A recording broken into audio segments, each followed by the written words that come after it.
सभी को आज की सुबह की राम राम। और सबके अंदर बैठे, हृदय में बैठे परमात्मा को मेरा प्रणाम है और सभी के लिए शुभकामनाएं हैं। इस युग परिवर्तन में युग परिवर्तन है वो जन हानि या जीव हानि से ना हो करके हमारे विकारों को नष्ट करके हो और बहुत ही सब कुछ प्रेम से, भक्ति से और चारों तरफ प्रकाश से हो जाए।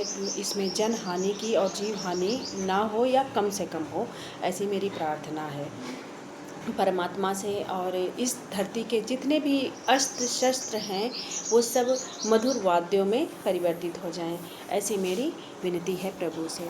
आज का मैं ये जो वीडियो बनाने जा रही हूँ वो दोस्तों है मेरा कि हम किस तरह से अपने आप को भक्ति में और रोज़मर्रा की ज़िंदगी से मतलब बैलेंस करें। तो बैलेंस करने का ऐसा है ना कि हमें पहले बात तो हमें अपनी मानसिकता बदलनी पड़ेगी। हमारे अंदर एक मानसिकता है ना कि ये भक्ति करना केवल परमात्मा का काम है और मतलब साधु संतों का काम है। अरे हमारे बस का काम, परमात्मा की प्राप्ति कोई ऐसे होती है क्या? परमात्मा तो साधु संत, भाई संन्यास लेना होता है, बहुत कुछ करना होता है। तो मैं उनको बता दूं, कुछ नहीं करना होता है। परमात्मा की प्राप्ति इतनी ईज़िली होती है, इतनी आसानी से होती है।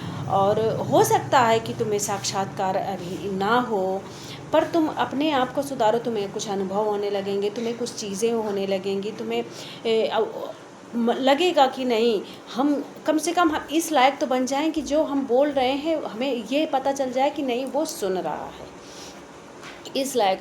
तो हमें सबसे पहले तो ये मन में जो हमारे एक थॉट है कि हमें परमात्मा प्राप्ति के लिए कि ये हम सक्षम नहीं है, उसके लिए बहुत कुछ करना होता है। और गृहस्थ से बड़ा तो कुछ है ही नहीं। एक जो सन्यासी होता है ना वो गृहस्थ पे डिपेंड होता है, उसको खाना चाहिए। तो हम मतलब जो गृहस्थ लोग हैं, अपन लोग हैं, उन लोगों से उसको भोजन प्राप्त होता है और वो भोजन जब प्राप्त करता है तो उसका पुण्य हम लोगों को जाता है।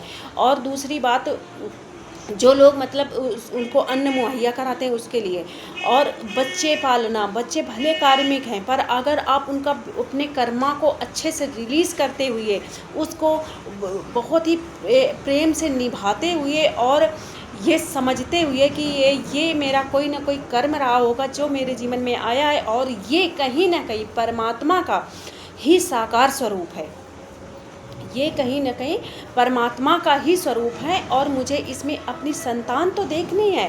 पर ये संतान ना होकर भी ये संतान है, पर परमात्मा मेरे जीवन में इस वेश में आया हुआ है। इस तरह से रिश्तों को निभाओ। संतान हो गए, पति पुत्र पत्नी हो गई, और इसमें परिवार वालों का साथ दीजिए। परिवार वाले एक दूसरे का, अगर एक भक्ति कर रहा है तो दूसरा भक्ति बिल्कुल नहीं कर रहा है और साथ नहीं दे रहा, नहीं कर पा रहे हो। भक्ति ऐसी चीज़ नहीं है। अध्यात्म, देखो तुम भक्ति कर सकते हो, भक्ति और अध्यात्म में एक फ़र्क होता है, वो मैं किसी शॉर्ट वीडियो में बताऊंगी। अभी फिर वीडियो डाइवर्ट हो जाएगा। तो हमें उसका सपोर्ट करना है कि अगर एक इंसान कर रहा है तो हमें उस सपोर्ट में भी हमें पुण्य प्राप्त होता है। अगर हम उसके विरोध में खड़े होते हैं तो हम देखो, जैसे हम अब कहते हैं कि परमात्मा भक्ति करना क्या मतलब ज़रूरी क्यों है। जैसे मान लो कि अगर हम भक्ति नहीं कर रहे हैं और भक्ति में बहुत तुम दिन भर घंटी बजाते रहो, माला जपते रहो, आपसे नहीं हो पा रहा है या आपके पास समय नहीं है, तो आप 3 स्टेप लीजिए, सुबह, दोपहर और शाम। एक क्षमा प्रार्थना सबसे पहले अपने कार्मिक रिलेशनशिप के लिए, बीते हुए जन्मों के लिए, कि हे प्रभु, मन कर्म वचन से जाने अनजाने में मुझसे मेरे द्वारा किए गए सभी कर्मों को, सभी इस मुख द्वारा बोला गया मेरा शब्द, शुभ और अशुभ शब्द, मैं आपके चरणों में समर्पित करता हूँ। और मेरे कानों द्वारा सुनी गई हर ध्वनि मैं शुभ अशुभ ध्वनि मैं आपके चरणों में समर्पित कर रहा हूँ। और इसी तरह से अपने मेरे हृदय में आया हर भाव, उचित अनुचित सारे भाव, और मेरी बुद्धि में आए सभी विचार जो कभी अच्छे होते हैं कभी बुरे होते हैं, मेरा जीवन का हर रिश्ता, हर कर्म, हर क्रिया, यहाँ तक कि फिर उसके बाद में कंप्लेन नहीं करनी है। अगर कोई दुख आ जाए तो कंप्लेन नहीं करना। ये हमें जो मिल रहा है वो हमारे ही कहीं ना कहीं कर्म है। ऐसा नहीं है कि हमें परमात्मा कुछ उठा के हमें कोई दुश्मनी है जो हमें कि भाई इनसे तो दुश्मनी है, चलो वो तो हमें रोज काजू कतली खिला रहा है, अभी तक ये होता रहा है। क्योंकि हम लोगों ने देवी देवताओं से ऊपर हम उठे नहीं। और देवी देवता हमारी मतलब ये माताएं हो गई, मतलब कुल देवी हो गई, या फिर अपना जो भी हैं जिसकी अपना कुल देवी, मतलब हमारी जो देवी देवताओं और हम पितरों से ऊपर उठते नहीं हैं, बहुत कम उठते हैं। क्योंकि हमारा केवल एक ही होता है ना कि भैया अपनी रोजी रोटी अच्छे से चलती रहे, बीवी बच्चा प्रसन्न रहे, पति घर वाले घर सही रहे।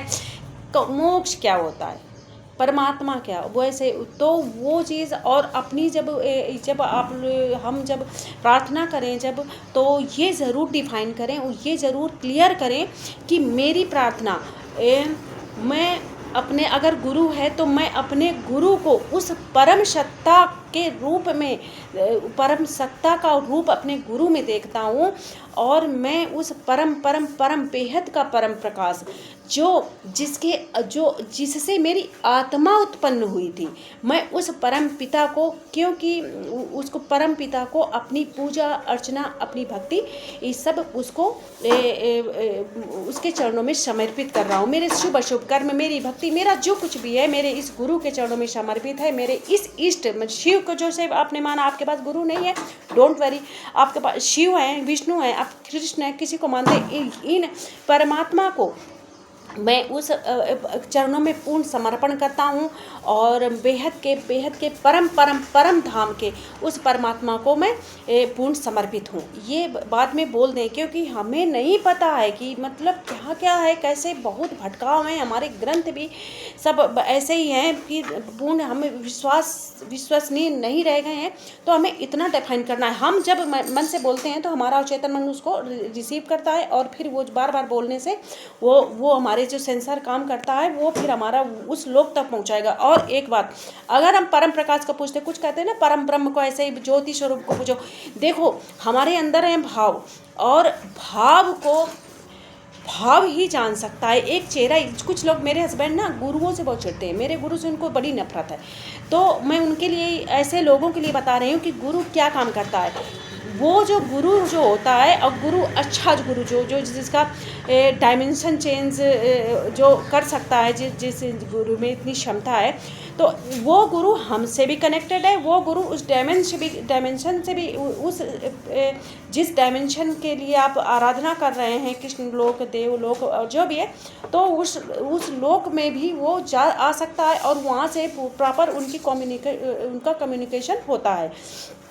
तो अगर हम ऐसे ही मतलब किसी को गुरु बना लेंगे, तो जब वो ही नहीं पहुंच पा रहा है तो वो हमें क्या पहुंचाएगा। दूसरी बात, अगर हमारे अंदर भाव हैं, हमारे अंदर किसी के लिए भाव हैं, पर हम उसको पहुंचाएंगे कैसे।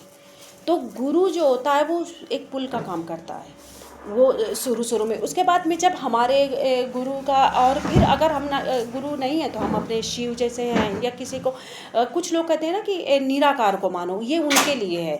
तो अगर हमारे पास गुरु नहीं है और हम कृष्ण भगवान और इनको पूजा करते हैं, तो इसमें कुछ गलत नहीं, हम उन्हीं को गुरु मान सकते हैं। वो भी गुरु ही तो है, वो गुरु ही हैं, वो धरती पर समय समय पर आए हैं और समय पर ज्ञान दे के चले गए हैं। वो भी परमात्मा को पूजते हैं, वो भी परम परम परम सत्ता को पूजते हैं, ध्यान में बैठे रहते हैं। शिव जी कहते हैं राम को पूजते हैं। वो राम कौन है? राम है वो परमात्मा।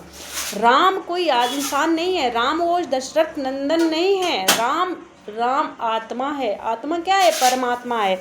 आत्मा का जो पिता है वो परम आत्मा है। तो हमें ये ज़रूर अपने पूजा में ये ज़रूर उसको बोलना है कि हमारी ये पूजा आराधना सब उनको समर्पित है। जो परम ब्रह्म को मानते हैं, जो ज्योति स्वरूप को मानते हैं, तो उनके लिए मेरा यह है कि ज्योति स्वरूप को मानते हैं, हम हैं देहधारी, हमारे अंदर हैं भाव, हम भाव प्रकट करेंगे। और वो ज्योति स्वरूप भाव नहीं समझता, वो ज्योति स्वरूप को वो भाव नहीं समझता। इसलिए भाव में आने के लिए हमें एक फेस देना होगा, चाहे शिव, कृष्ण, राधा, कुछ भी एक फेस हमें देना होगा, तभी हमारे भाव के द्वारा ही हमें अपनी फ्रीक्वेंसी उनको दे सकते हैं। तो आई गेस आपको समझ में आया होगा। और अपने हिसाब से, जैसे कोई भूखा आया है तो उसको भोजन कराएं, माफ़ी प्रार्थना करें, अपनी प्रार्थनाएं मतलब सुबह शाम 3 बार दिया नहीं जला, हाथ छोड़कर अपनी प्रार्थना करें कि हे प्रभु, मैं समर्पित हूँ, मैं आपके चरणों में वंदन करता हूँ। बस मैं जैसे भी हूँ, जिस हाल में हूँ, मैं जैसा भी हूँ, पतित हूँ, कैसा भी हूँ, पर मैं जैसा भी हूँ आपके चरणों में समर्पित हूँ, आप मुझे स्वीकारें। इसी तरह से 3 बार, 3-3 मिनट, 5-5 मिनट, 10-10 मिनट, जैसे आपके पास समय है इस तरह से हम प्रार्थना कर सकते हैं 3 बार दिन में। तो यही हमारी भक्ति हो सकती है। और समर्पण इस समय ज़रूर करें, क्योंकि अगर समर्पण नहीं किया तो इस समय युग परिवर्तन है। अगर कोई त्रासदी या कुछ ऐसा होता है तो फिर हमारी आत्मा किसके चंगुल में फंसेगी हमको नहीं पता है। तो थैंक यू ऑल।